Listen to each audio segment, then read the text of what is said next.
2010 ಮಾಡಲು Swift Dzire ಆಯಿತಾ. 2,10,000 ರೂಪಾಯಿ ವ್ಯಾಪಾರ as it is condition. 1,30,30,000 cash ಕೊಟ್ಟಿದ್ದಾರೆ.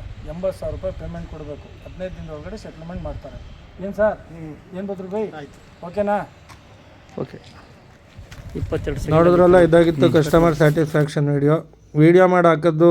ಸೇಲ್ ಮಾಡಿದ್ದು ಯಾಕೆ ಹಾಕ್ತೀನಿ ಅಂದರೆ, ಬಿಕಾಸ್ ದೂರದಿಂದ ಬರೋರು ಇರ್ತಾರೆ ಮತ್ತು ಅವ್ರಿಗೂ ಒಂದು ನಂಬಿಕೆ ಇರಬೇಕು. ಮತ್ತು ಗಾಡಿಗಳು ತೊಗೊಂಡೋಗೋರು ಒಬ್ಬರೇ ಆಗಿರಲ್ಲ, ಎಲ್ಲ ಥರ ಕಸ್ಟಮರ್ಸ್ ಬರ್ತಾರೆ. ಸ್ಯಾಟಿಸ್ಫ್ಯಾಕ್ಷನ್ ಹೇಗಿರುತ್ತೆ ಅನ್ನೋದನ್ನು ತೋರಿಸೋ ಉದ್ದೇಶಕ್ಕೋಸ್ಕರ ಮತ್ತು ದೂರದಿಂದ ಬರೋರಿಗೆ ಪರವಾಗಿಲ್ಲ ಇವ್ರ ಹತ್ರ ಹೋಗಿ ಗಾಡಿ ಬೈ ಮಾಡ್ಬೋದು ಅನ್ನೋ ಉದ್ದೇಶದಿಂದ ಬರಲಿ ಅನ್ನೋ ಉದ್ದೇಶಕ್ಕೆ ಈ ಥರ ಸೆಲ್ಲಿಂಗ್ ಗಾಡಿಗಳ್ದು ವೀಡಿಯೋಸ್ಗಳನ್ನ ಹಾಕ್ತಿರ್ತೀನಿ. ನಿಮ್ಮದು ಇದೇ ಥರ ಯಾವ್ದಾದ್ರು ಗಾಡಿ ಇತ್ತು, ಸೇಲ್ ಮಾಡಬೇಕು ಅನ್ನೋದಿತ್ತು ಅಂದರೆ ದಯವಿಟ್ಟು ಕೆಳಗಿರುವ ನಂಬರ್ಗೆ ಕರೆ ಮಾಡಿ, ಇಲ್ಲ ಇದೇ ಅಕೌಂಟಿಗೆ DM ಮಾಡಿ ಅಂತ ಹೇಳ್ತಾ, ಬೇರೆ ಯಾವುದೇ ಗಾಡಿ ಬೇಕಿದ್ರೂ ಇದೇ ನಂಬರ್ಗೆ ಕಾಲ್ ಮಾಡಿ, ಇಲ್ಲ ಇದೇ ಅಕೌಂಟಲ್ಲಿದೆ ಸ್ಕ್ರೋಲ್ ಮಾಡಿ ನೋಡಿ ಸಿಗುತ್ತೆ ಅಂತ ಹೇಳ್ತಾ, ಇದು ಬಿಟ್ಟು ಬೇರೆ ಗಾಡಿ ಯಾವುದೇ ಬೇಕಿತ್ತು ಅನ್ನೋದಿತ್ತು ಅಂದ್ರೂ ಇದೇ ನಂಬರ್ಗೆ ಕರೆ ಮಾಡಿ. ನಾನು ಹೆಚ್ಚಿನ ಮೋರ್ ಡೀಟೇಲ್ಸ್ ಬೇರೆ ಕಡೆಯಿಂದ ಹುಡುಕ್ಸ್ಬಿಟ್ಟು ನಿಮಗೆ ಗಾಡಿಗಳನ್ನು ಹಾಕಿಸ್ಕೊಡ್ತೀನಿ. ಜೊತೆಗೆ ಇನ್ನೊಂದು ಅಂದರೆ, ಯೂಟ್ಯೂಬಲ್ಲಿ ಕೂಡ ಬಂದು ಡಿಸ್ಕ್ರಿಪ್ಷನಲ್ಲಿ ಲಿಂಕ್ ಹಾಕಿದ್ದೀನಿ, ದಯವಿಟ್ಟು ಅಲ್ಲಿಂದ ಕ್ಲಿಕ್ ಮಾಡಿ ಬಂದು ಶೇರ್ ಮಾಡಿ, ಅಲ್ಲೂ ಕೂಡ ಸಬ್ಸ್ಕ್ರೈಬ್ ಮಾಡಿ. ಇದೇ ಥರ ಸ್ವಲ್ಪ ಸಪೋರ್ಟ್ ತೋರಿಸಿ ಅಂತ ಹೇಳ್ತಾ, ಆದಷ್ಟು ಬೇಗ ನಿಯರ್ ಬೈ 4Kಗೆ